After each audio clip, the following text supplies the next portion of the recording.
So I had been expelled from 3 colleges Mm. in 1 year Yeah. and was 19 years old, and really at that time felt like my life was over. The last thing someone in academic administration said to me was, "You will not get to go to college again because of your track record." Yeah. Wow. And so that was just burned in my heart that I had to choose something else because I could not go back to that. Welcome to Think Better Together. Brought to you by mindsconnected.com.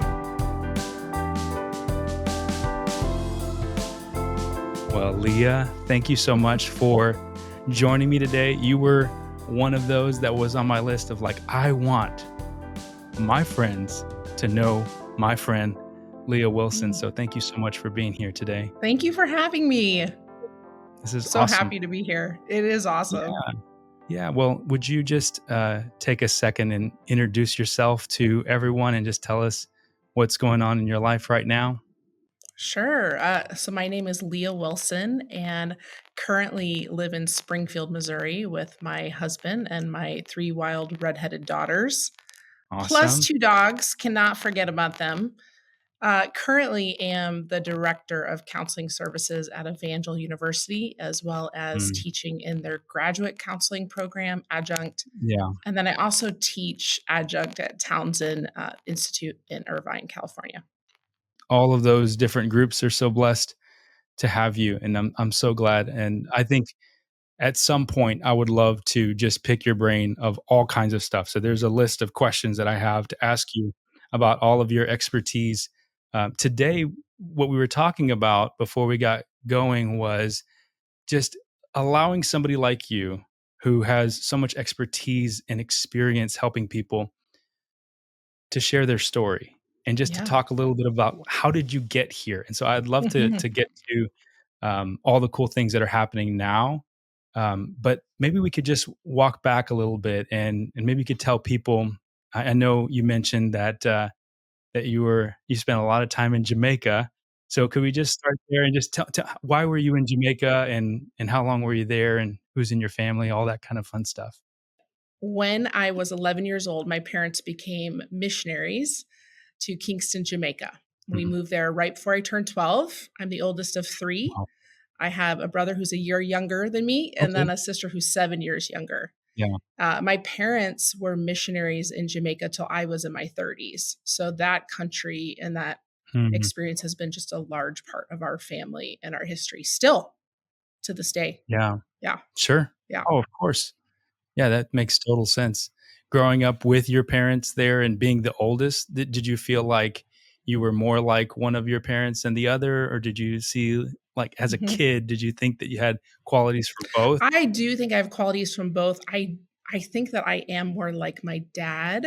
He's also the oldest. He's very charismatic and, just a teacher and that kind of thing. But I also am like my mom. But I think he and I kind of are kindred spirits. Yeah. That's awesome. That's a beautiful, the father-daughter It's special. element of being able to sync up like that. Yes. That's so cool.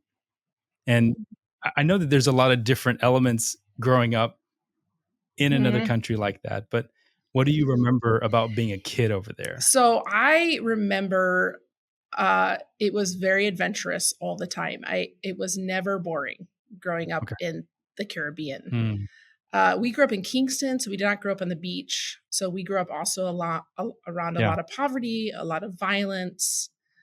And so, I went to a British international school, which with people from 30 different countries, ambassadors' kids, reggae star kids. I went to school with Bob Marley's son, So it was just a very rich experience, but also just tumultuous in a way, in a lot of ways. Yeah. Yeah. Yeah. It's something I, at this point in my life, would never trade. I'm grateful to have had that experience. Yeah. Sure. But at the same time, I get how it could be a mix of positive and negative and different experiences. And growing up over there, that's part of the element is that you don't know what you were missing here all the time. Because would you guys come visit the States? We would come probably once a year, and mainly to do medical appointments, and then my parents would add time onto that. So we would come, usually to Florida because that's hop and a jump from Jamaica. But yeah, yeah. And as a little girl growing up, what did you find yourself wanting to be when you grew up? Did they ask that question I in Yes, school I or just found a journal recently from when I was in junior high, and I had written that I want to be a psychologist and Hmm, help people. I didn't know the term no way. counselor at that time. I knew the term Yeah, psychologist. sure. And so I wrote that at 11 years old in a journal. That's So I think I've amazing. always felt called and wanted to Yeah, help people absolutely from a young age. And that was yeah. demonstrated to me from both my parents 100%. Hmm, yeah. So what do you think is one of the best memories you have of being in Jamaica? Wow. Some of the best memories are when our family probably would step away from the busyness of ministry. And there's a special beach that we would all go to. It's called Silver Sands. Joel and I actually got married there. Uh, yeah. So No if I think way. about my Okay. favorite memories, it Beautiful. it centers around Yeah. pulling away from city life, being on the beach with family, and just Mm, quality time there. Yeah. that's great. I love that.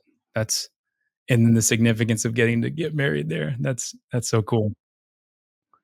Yeah, and, you wanting to be a psychologist and, like, the mental health Mhm. element of that, um, what do you think were some of your coping strategies as a kid and the way that you were handling the pros and cons of being Yes. over there? So I think I had, unhealthy and healthy coping mechanisms, but of course, I really didn't have the wording Yeah, for that at the time. It's reflection now as an adult sure. and a mental health professional. Yeah. Uh, but I think some coping, was I developed really strong friendships. My parents, the wisest thing they ever did was they immersed us in that culture. They did not hold us back from it. These people are still Mm, my friends today. yeah, So that was a big coping. My parents are always really big on let's take walks and yeah, ride bikes and, just we prayed together as a okay. family. So those are healthy, where I would put like in the healthy Mhm. box. And in the unhealthy box, I just Yeah. I had a lot of anxiety from moving there, that developed pretty early on from being exposed to a lot of trauma and not just knowing what to call it. You know, missionary kids, Yeah. it's just changing. Yeah.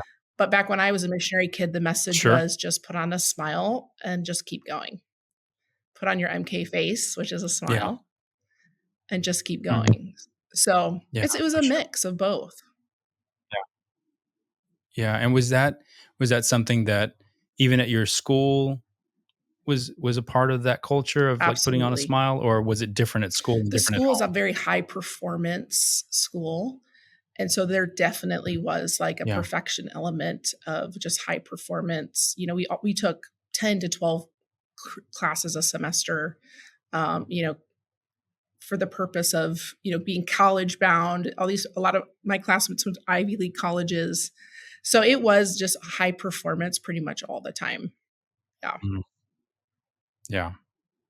So going from that phase of life to childhood to adolescence, what did it just Mhm. continue and we could just copy and paste some of those dynamics into adolescence, or I did think things things shift? shifted. And again, I think this goes with just also being a pretty private person and not really knowing how to express my emotions. Mm, Uh, to okay. to coping, I think more in negative ways of, getting involved in in Jamaica, like drugs necessarily aren't seen as bad.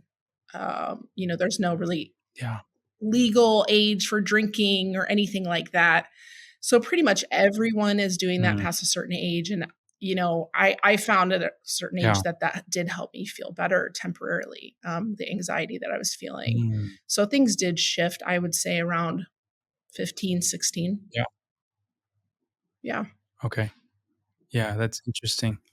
And did you have similar coping strategies? Did you lean into your social Mhm. groups or, as well? Like, was it those things and friends and trying to figure out All who of you that. were? Yeah, and I think my friend group also, shifted to that because again, it was a more of a Mm, cultural thing.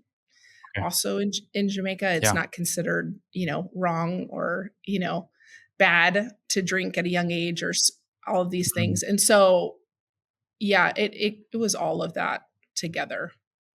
So in that time, because I know both of us know just kind of growing up in this profession, we see how what a significant time figuring out who you are in that time. So how do you think you understood yourself?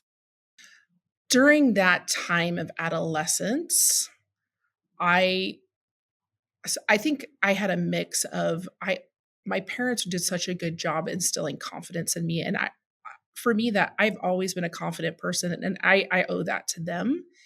And so I always had that high confidence, but it was mixed with high perfection and performance. So I felt like I could do anything and accomplish anything, but I felt like I had to do it the best. And if I didn't, that's where some of that Mm, high peak anxiety would come. And then I just not really knowing what would happen from one day to the next, just living in that context. Everything from having our mm. neighbors murdered behind us, to natural Wow. disasters. You know what I mean? It's Sorry. stuff like that. It's just Yeah. every day you just really didn't know. Kind of what I call it now with clients is like complex stress. You just didn't know from one day to the next what Yeah. stressors would be there. And it was rarely not stressful, except when we were at the beach. Yeah. Sure. And do you think you still held on to wanting to be a psychologist during that time, or did it not even become something that No, you were I thinking I think about? that's always been in my mind. Later on, I think we can get to some other elements. I did want to do missions Sure. at one point in my life. But for me, that's always just Yeah. been very deep rooted in my heart. I always tell my students, like, Mm. there's certain things you can tell potential counselors, like in training. One is that we always have loved to listen to Yeah. stories and give advice. Yes. Not knowing we're not supposed to give advice. And that was me from the beginning. Like I was the one my friends all came to. Mm. I always loved hearing people's stories, and that just never changed for me. There are some parents that might be kind of you mentioned some things that your parents did Yeah. well, like instilling that confidence. What encouragement would you have? Just kind of a little encouragement break here.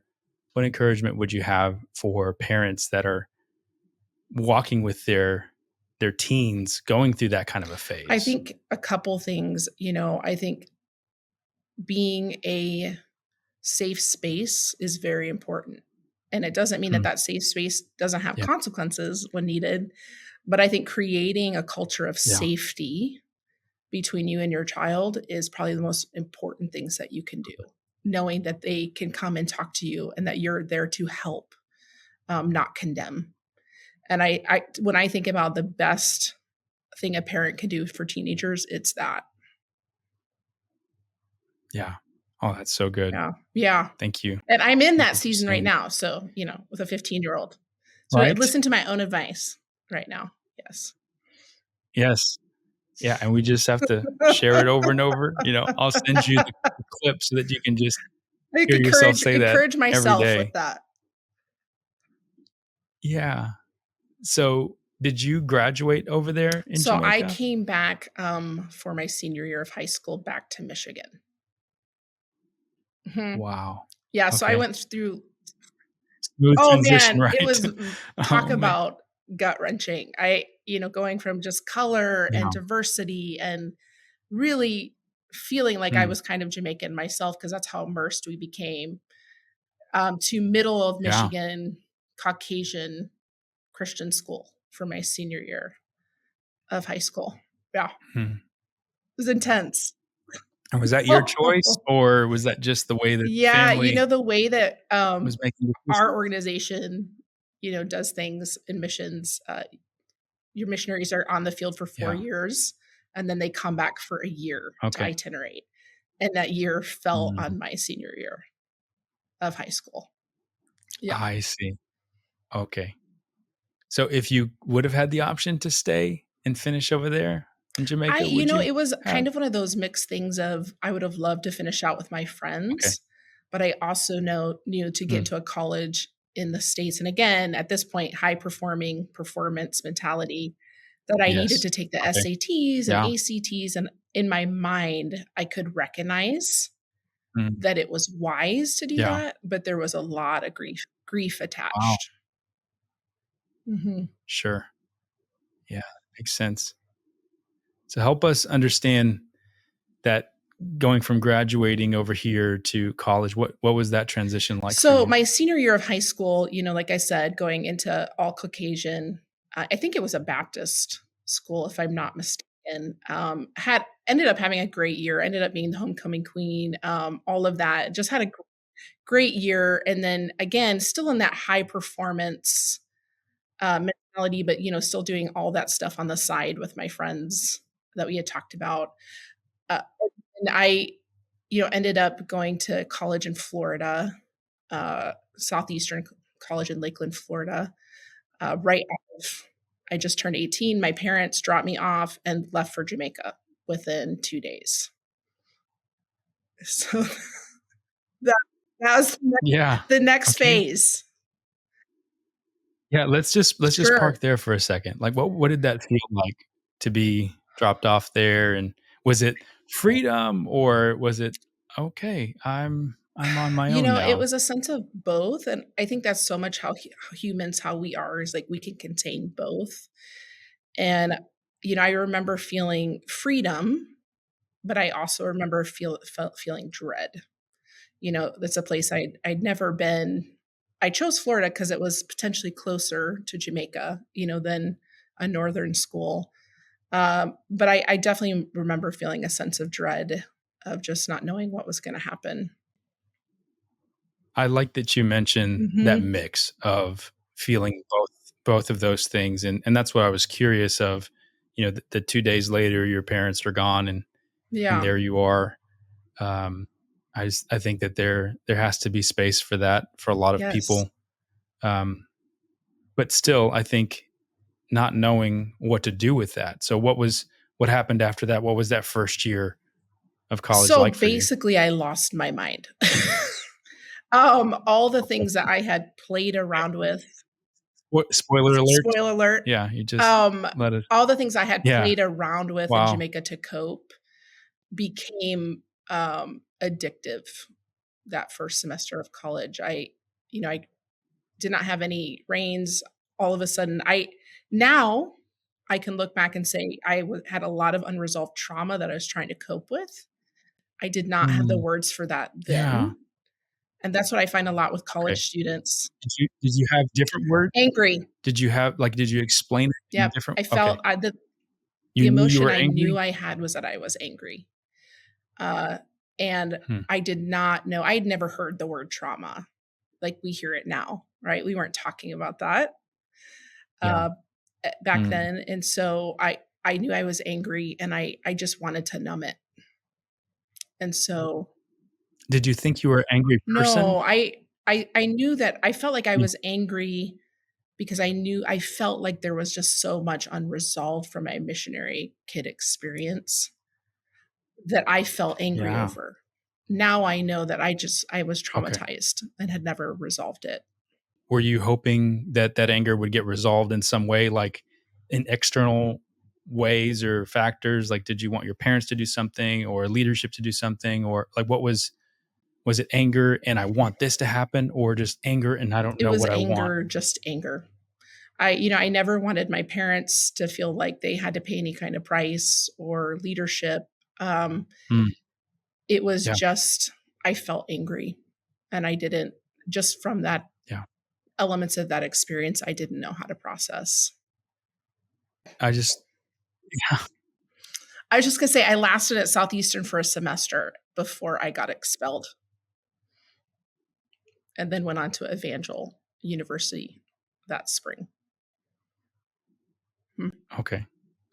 Walk us Okay. through that, please. So I ended up getting expelled because, myself, and I think anyone that knows me probably would, I, I am a very honest person. Um, what you see is kind of what you get in every circumstance. And so I went out in Yeah. a blaze of glory. I never hid anything that I did. I never tried to use breath mints or perfume. I just, it was very obvious what I was doing. And so, it was found out pretty quickly that, I was not, shouldn't be at that college in that state. And back then, they just kick people Yeah. out. They really didn't try to help you, which things have shifted and Yeah. changed Sure. since. And so then my dad came and got me, Yeah. and took me, just decided in a night that we would go up to Springfield and apply to go to Evangel. So we really did not have a lot of choice in that. It was, we are going to try this. Yes. Was that a A plane ride car or a ride car with my ride? dad from middle of Florida to Springfield, Missouri. Yes. Yeah. I mean, just Yeah, vivid really memories pulling. of that car trip. Yes. Yeah, that was so you said earlier that there's a resonance that is between you and your Yeah. dad, that father-daughter connection. That might not have been the highlight of that No. connection. I remember that Yeah. trip just feeling a lot of shame. And it wasn't necessarily by anything that Yeah. he said, except that he just looked Sure. broken. Because here Yeah. was the daughter who's the senior Mhm. year of high school, all A's, homecoming Mhm. queen, to a semester Yeah. later, being kicked out for Yeah. drug use and alcohol use. So I can Mhm. imagine just how Yeah. gut-wrenching that was for him. Yeah. Mhm.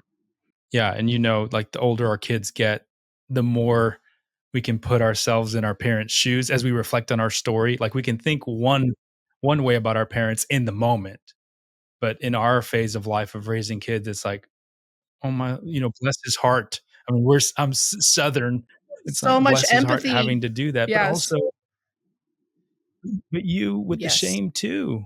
Like you said, there was anger and now That there's very much shame entered into my story. without the Yes. awareness of what to No do awareness of with. what to do with it. So much so that I Mm, developed a panic disorder very shortly at the beginning of my, it went from anxiety and coping with anxiety in the ways that I just knew how to then full on panic in January, entering into Evangel, um, for my, you know, trying to continue my college journey. So were things better once you got No, to they actually Evangel? were worse. It was almost like, because of the shame and the anger, before it was just anger, now it's shame Okay. and anger, which both are such Yeah. heavy emotions to carry. And we were never supposed to Yeah. carry those, we were supposed to use them as processing tools, right? But again, didn't have that language for that. Mm. And so, I just went deeper into everything else, as deep as I Yeah. could go, really, plus dealing with, a severe mental health issue at the same time. Wow. As you reflect on that, what do you think you needed now? Like, if you could go back and, because both of us Mhm, have worked on college campuses mhm. before. So what do you think I would have think what helped was you? lacking, then, was just to have a safe place and to have someone ask me the right questions. I just ended up getting in Yeah. trouble and consequences, and I can't remember, Mm. and was forced into counseling, at Evangel, Okay. and I just remember my counselor at the Yeah. time would, often fall asleep, um, other Mm. things I won't mention on here, but and so I never had anyone just to ask the right questions or to tell me what was going on. It was always like, Yeah. "This is bad. What you're doing is bad." Like, Yeah. Did you attempt to process through some of not the at that anger time. and shame? No. Well, Nope. no. At that Okay. time, my focus was to try to feel better in any way that I could. Yeah. And again, went Mm. out in a blaze of glory as well and got kicked out of Yeah. Evangel at the end of that semester too. Hmm. I wanna come back to that in just a second, but you said something profound of asking the right question. Tell me more about where that comes from. What do you mean the right question? I remember people saying, you know, "Why are you doing this?" Like a why, instead of what could have happened to bring about this? Is there any unresolved hurt in your life? Is there any unresolved anger in your life? Can Let's just talk about it. Without consequences. Let's just create a space to talk about these things. So I'm trying, it's those questions of, instead of like these blame questions, it's a curiosity question of, let's see if there's something in your story that's leading to what's happening currently. And do you think that having a better question or the right question would have given you space to process it? Because otherwise it was hard to get to that I think it would self-awareness have point?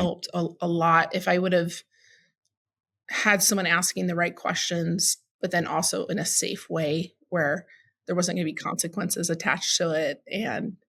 Uh, and then, I think just building trust with me, there wasn't a lot of trust built, or, just there's a lot of reactionary stances, not like responsive stances at that time. So you that all came to a head and you were expelled Yes, as well, I was or you expelled. chose to leave? Hmm. You said. Yep. Okay. So, and Mm, then after that, I tried community college here in Springfield as well, and also was okay. expelled from there, which is not easy to do.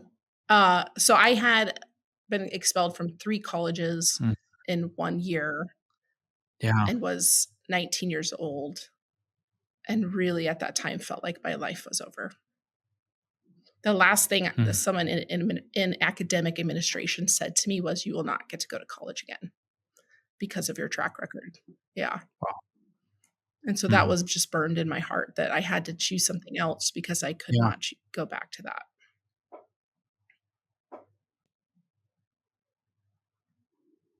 I just have to take a moment and Yeah. sit in that, because that's the same person that chose not to give up. I mean, you're here, so we Mhm. know, we kinda had the intro Yeah. here, and I'm just, the distance between Yeah. there and where you're sitting right now, Yes.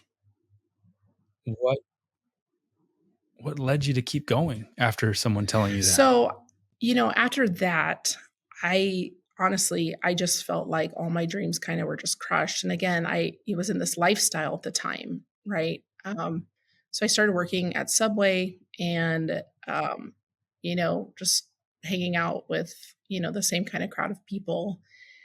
And I just remember feeling so sad and anxious and knowing that my life was supposed to be something more. You know, I I just knew that in the core. And again, I think I look back and I think that was the Holy Spirit, because he just never gives up on us. And so I called my parents. And again, this is why creating a culture of safety is so important. And I just said, "Can I come to Jamaica? Because there's nothing left for me here." And they flew me down the next week. And so I went back, full circle moment, right to where it all began. Still Yeah. Yeah. 19 at this point, or you're So 20? Okay. 19. Yes. Um, Wow. and yeah, Mm, let me think. 18, 19. Yes. So still 19. And went to Jamaica, kind of a full circle back to where all of that started developing. And when I was yeah. there, again, my parents were just so wise. And it doesn't mean that they're not perfect, but they were wise in the sense of they just could tell that I was brokenhearted. Mm, And they just let me live yeah. with them. They did not push me. They did not make me go to church. I would smoke on their balcony. They just let me live my life and just were present. Uh, and it was Mm, at the end of that. I was there for 6 months. So then now approaching my 20th okay. birthday. And a group Yeah. from the Bronzeville Revival, everyone who's listening can look that up, came to do revivals in Jamaica. And my mom said it was the first time they asked me to go to church the whole time I was there. And she said, "Why don't you come and just come?" And I said, "Okay." I hadn't been to church in years. And I was sitting on the back row, just resistant as could be. And I just heard the Lord's voice very clear for the first time in a long time, just telling me to respond. And I walked up to the altar and no one touched me. No one prayed for me, but I was there for 2 hours just weeping. I kind of felt like I was in a cocoon, in a waterfall, and just got up from that experience changed. um, just gave my life back to the Lord. And just, I think, someone told me that day that they saw the color of my eyes change. It was a radical conversion experience. And then I had to live it out Hmm. the very next day. So Yes. yeah, that was a turning Yeah. point for me, for my life. Here's Mhm. a question that I'm just picking Yeah. your brain here. I just can't help it because I know you know so much. You have your education, and then obviously just now you shared with us that you have experience with that. That process of sitting there for 2 hours, it's like this supernatural Yes. intensive, Yes. right? Because in that state, whatever you can remember, are you is there an element of, just because of the way that we are physically, is there an element of Mhm. release and catharsis, but also like processing Yeah. through in an accelerated way some of the anger, some of the shame, some of these Mhm. things that you'd been carrying? Or do you think it was more of a miraculous healing that was taking place I in that time? Again, and I'm not looking for Yes. an answer. I'm just Just talking interested from in what my that was like for you. experience, I do remember in that 2 Yeah. hours through and I wept for 2 hours, and I think probably previously, I probably Okay. hadn't cried in 5 years, and in the weeping, I was Wow. processing, and I was Okay. talking to the Lord the whole time, and again, I hadn't talked to him in Yeah. years, and I got up Hmm. just feeling, the clearest that I had ever felt probably since I was 11 years old when we moved to Jamaica. And so that was Hmm. the shifting point for me, for sure. Yeah. Thank you for giving us just a little bit more detail in that, because I think I am amazed and grateful for both types of changes. But I do think that there are some people that could be compelled to begin to Mhm. process those things in the Yeah. presence of God and having a moment like that. Yeah. Um, and it's not just like waiting for God to snap his fingers and you're feeling this way and then now you're Yeah. feeling And I that think way. in that processing too, it led me then to put steps into my life to keep that change growing. I knew that I couldn't just have that moment. It was an understanding that, I had to put some things in place to protect that change and to nurture it. Yeah. And I think sometimes that's where people get Mhm. lost too, is they think, well, I had this moment, so now everything's gonna be great. No, you have that moment and then you Mhm. need to grow from that Yeah. moment, which led me to therapy and Sure. just everything else. Yeah. Yeah, and maybe you could just give us some of the Sure. high points of kind of what Yeah. happened, because I do want, I know what you mentioned of like just that bigger, this is like a small inner circle to the Oh, major full man. circle Yes. of Yes. your life. And like I told you, I would love to Yeah. have you share more and we can go deeper on stuff eventually. But I do want for people to have the Yes. whole story, at least the high points of your life. And before we go there, I just wanted you to have an opportunity to share a little bit more. You said that sometimes we have these experiences and it's like we do want things to be different, but it takes Mhm. some time. And so that's kind of leading us into steps you took, whether they were Yes. action steps or tips or therapy, whatever it was. But I do think that sometimes there is a different kind of hangover or like just this exhaustion that can come even from good Absolutely. experiences. And I've had Yes. personal counseling or therapy sessions where it's like this massive thing is talked about and dealt with.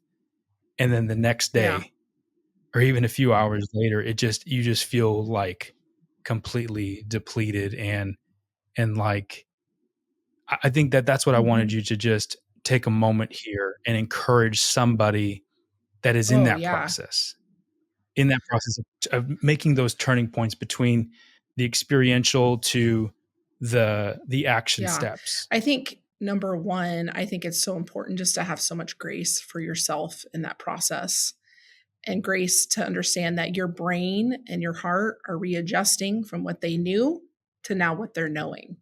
And so it's going to take time to get there. And so having grace, having just a lot of self-care, resting, I think, instead of just feeling like we have to be perfect right away, it's just covering it with an understanding that we're adjusting in that space. There's a lot of adjustment from what was to what we're becoming.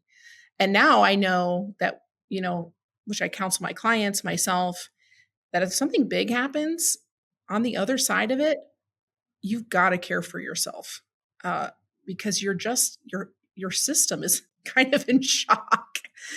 And so I think you just have to cover Yes, those spaces sure. and just a lot of care and a lot of safety. Uh, and I think that's probably the Mm. most important thing to do. Yeah. I love the way that you just emphasize those things that anybody can Mhm. do. We just We don't always don't. do them. Just giving ourselves time, and instead of doubting the change that is Mhm. happening, giving Yeah, ourselves and it's a space. journey, and that's how we have to look at it. It's not from point A to Mhm. point B in a straight line. Growth and change and healing are like this. It's a journey that we go Mhm. on, not a line we cross. Yeah, and I think that talking about the journey, I think it's interesting that sometimes our stories are like better than any writer could come up with, because for you to go back to Jamaica to have that significant turning point, it wasn't in college. Again, all the best to Southeastern event. Like we Oh, love yeah, and they're institutions. doing such We're good we're things. so pro Yes, education, and as a society, I mean, because honestly, as a society, we're taking we are. steps and we're trying to uh, work against the stigma and towards providing quality mental health care. But still, the simplicity of you coming Mm, back and having that turning point there. So go ahead and help us if you can yeah, go from that next day to where you are now, just the okay. best you can. I Yes. trust you. Just help us. I'll interrupt you or pause Yeah, you here in a second, anytime but you need to. So yes. after that, I ended up going to their ministry school, the Brownsville Revival Ministry School, which was the best Okay. thing I could have done Wow. because I was just immersed in God's presence for 3 years. And I started to rediscover Mm, just these callings and gifts for leadership and helping people that I kind of pushed pause on because of my own stuff. And mm. then from that, because Brownsville Yeah. was such a positive experience, and the only reason I got into Brownsville is because my dad called in a favor to Steve Hill, who Okay. was Go in dad. charge of the Brownsville Revival. They were friends, but I came out of that Mm, experience just with a lot, like straight A's, all of that. And so because of that, I was able to get back into college. So I ended up going to Central Bible okay. College after Brownsville. Oh, okay. Yep, to Gotcha. complete my BA. Yeah. Yeah, and so at the time, I was Okay. gonna thought I'd just go back into missions because that was at ministry school. Our secular professions are not promoted. It's missions and Mhm. ministry, minister, pastor, all that. So I was like, I'll just go into missions, easy. Yeah. And so that was my major at Central Bible College. And in a chapel service, the Lord called me to be a counselor, and He reignited Okay. that desire in me. And so I shifted Mm, gears so beautiful. and went to Yeah. grad school at EGTS and majored in professional counseling. So really, it was because of my experience in Brownsville that the door opened back up for me to go to college and just was able Okay. to reawaken all those Mm, dreams. And I think that's the most amazing thing that if we can get to it, my story now. yeah. And Okay. Please take elements, us there. and then through that, I married Joel when I was almost 30, who best gift of my life ever. That's another story.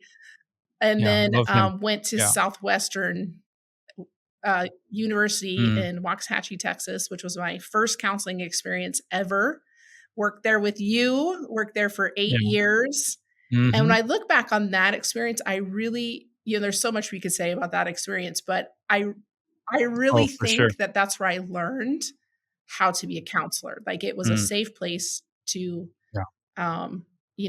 just learn what it was like to sit with people in hard spaces and Yeah. develop and all those Great. things.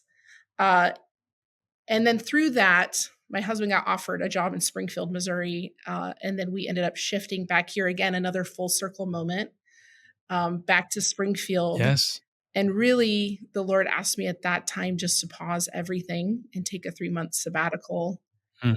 And during that 3-month sabbatical, I just after that, I started teaching at Evangel, which was quite the amazing experience.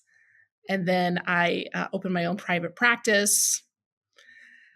And then I just felt like a shift was coming in my spirit. And the Lord asked me to take some time off again from therapy. And I did. And I just spent a year becoming a clinical supervisor of the state of Missouri, becoming EMDR trained, and just enriching just my own life and my profession. Prayed a lot, took a lot of walks, did a lot of cycling classes. And at the end of that year, to the day, I got a call asking me to consider being the director of counseling at Evangel University. It was not on my radar at all. And immediately the Lord said, this is the next thing I have for you. This is actually why I asked you to take a sabbatical, so that you could be full to be able to go into this job. Yeah. Yeah.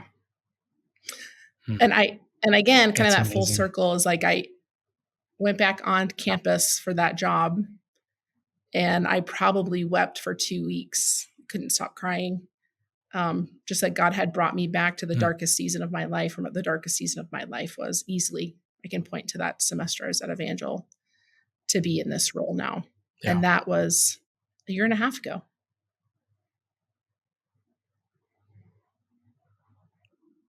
Again, it's one of those moments where it's too good. You cannot make this stuff up, Leah.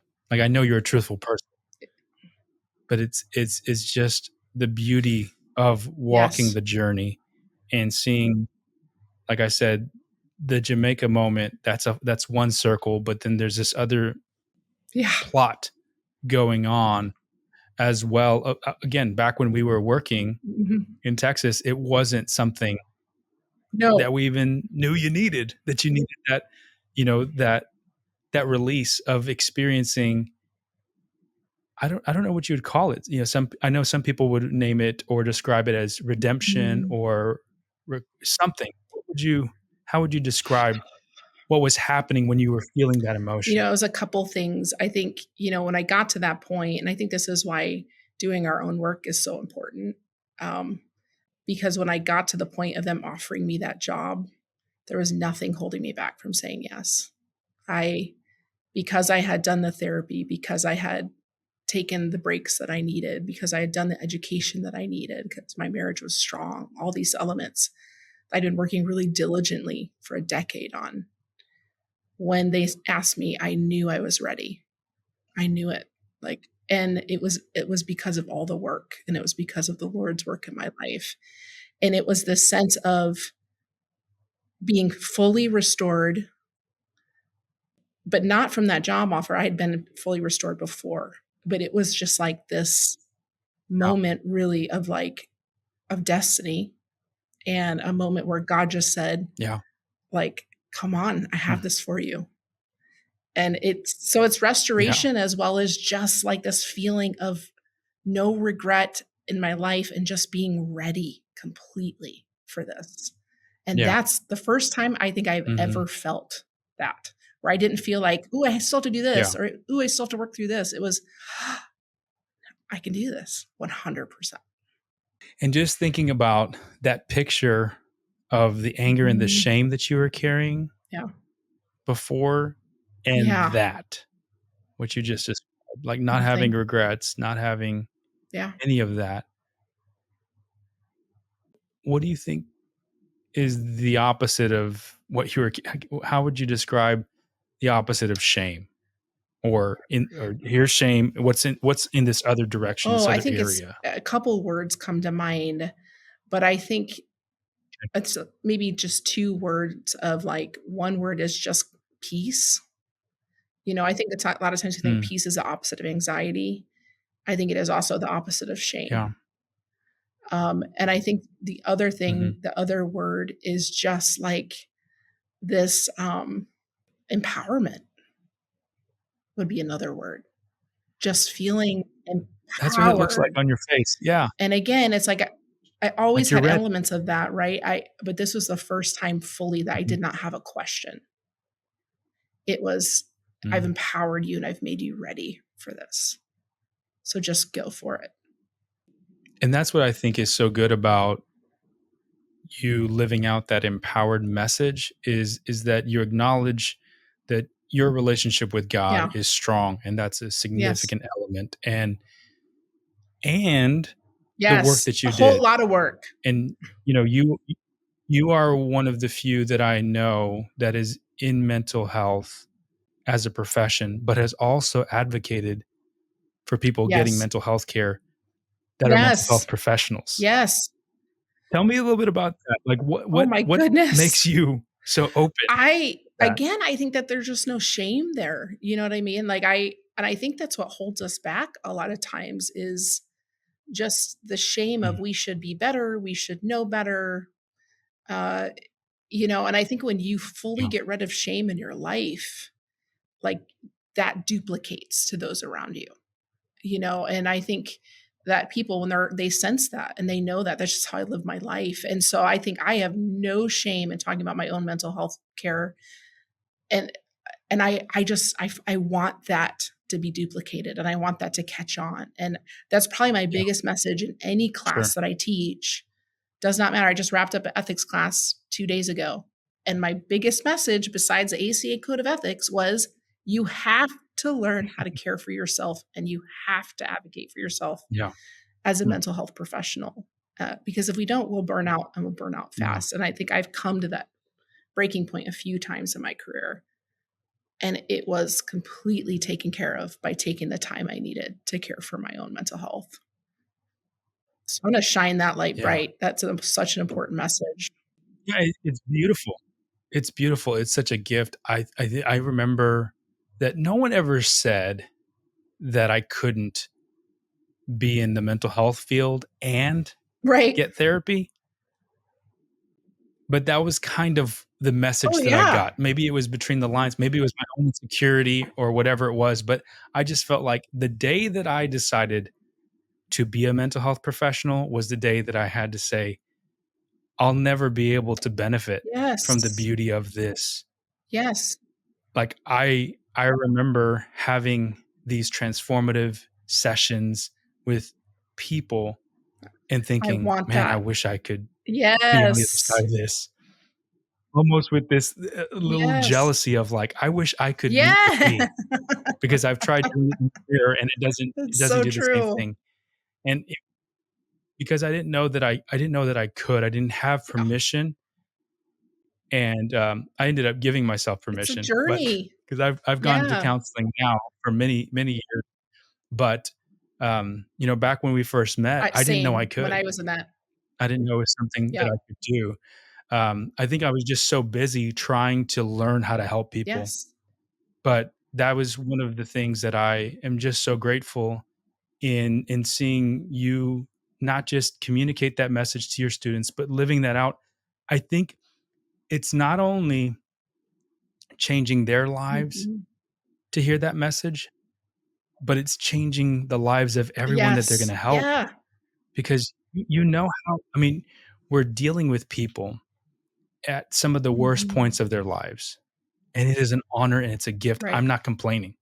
I Yes. signed up for this. I want to Yes. help people, but at the same time, I realize now that I go to counseling for Oh, thousands of reasons. I yes. go and I sit in the opposite side of the chair and I'm like, I surrender. I am a mere mortal. Yes. Just, It's so great. help me through this. I'm not trying to figure Yes. things out. I'm not trying to work overtime here. I just want you to help me It's process through such a my gift. stuff. And that's the last thing that I just wanted to ask you is that do you think that there's different levels of healing, or how would we describe that? Yeah. Because it's like Jamaica was Yes. significant, and I don't know if you could have handled No, more no. at that Yeah. point. But going from Jamaica to where you are now, like, are those levels? Are those stages? Like, how do you see it in I your think mind? just in my own personal experience, but then my experience as a therapist, I think that healing Yeah. happens on levels all the time. Hmm. I think that we get, Okay.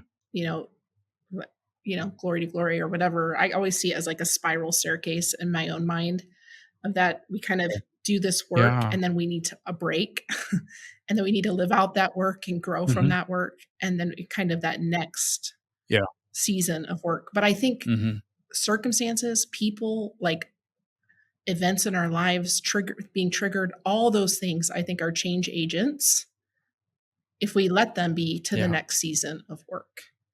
And so I think when you Mm. get in that mode where you're open, right? And you're just in that space of just, Yeah. I'm just ready to heal and to grow.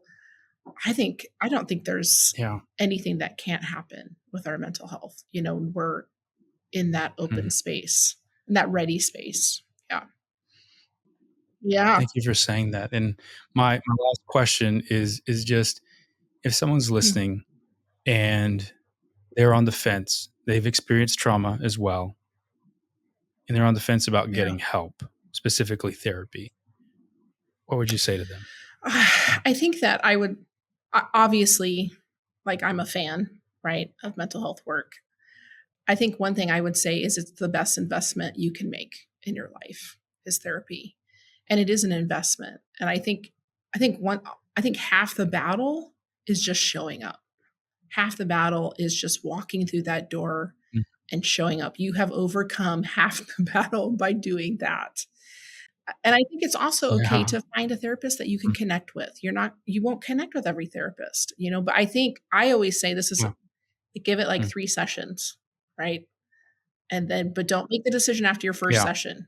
Give it like 3.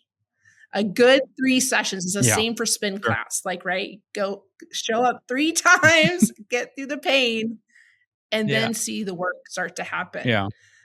Yeah, so I think That's just great. showing up is half the battle, and then just give it a few times before you decide yes or no completely. Yeah. It's the best investment. I like that. Yeah. So does that mean that you're gonna come back 2 more times Yeah, and I tell would us love more to. about your Anything. story? I know we kinda rush You're through gonna give that us last 3 part, but sessions, yeah, right? I'm happy to come Oh, yeah. anytime. Well, I think being able to just have people see some of Yeah. that context. I would love. I mean, I can talk to you about anything, and just dig deeper. But for today, I just really want to Yeah. thank you. Thank you Thank you for for having sharing your me. story. I think it's so powerful to not only see what happened in your life and where you are now, but to see that the way that your life is Mhm. going will have an Mm. exponential impact. And the picture came to my mind of just, anytime I came out of my office when we were working together, there were students out there trying to get on your Mm. waiting list, and just people being able to sense that there was something so different about the way that you helped and the way that you Mm. love people, and you were just getting started. Yeah. I had no idea You were what I was just getting doing. started then. And so the world is a Thank better you. place Thank you. because of you. Thank you so much for all that you're doing, and I will see Sounds you next great, time. Peter. Okay, we'll have to jump on here again. You're Thank you so welcome. much. So welcome. I love being here. Thanks for joining us today. Don't forget to subscribe, share, and follow.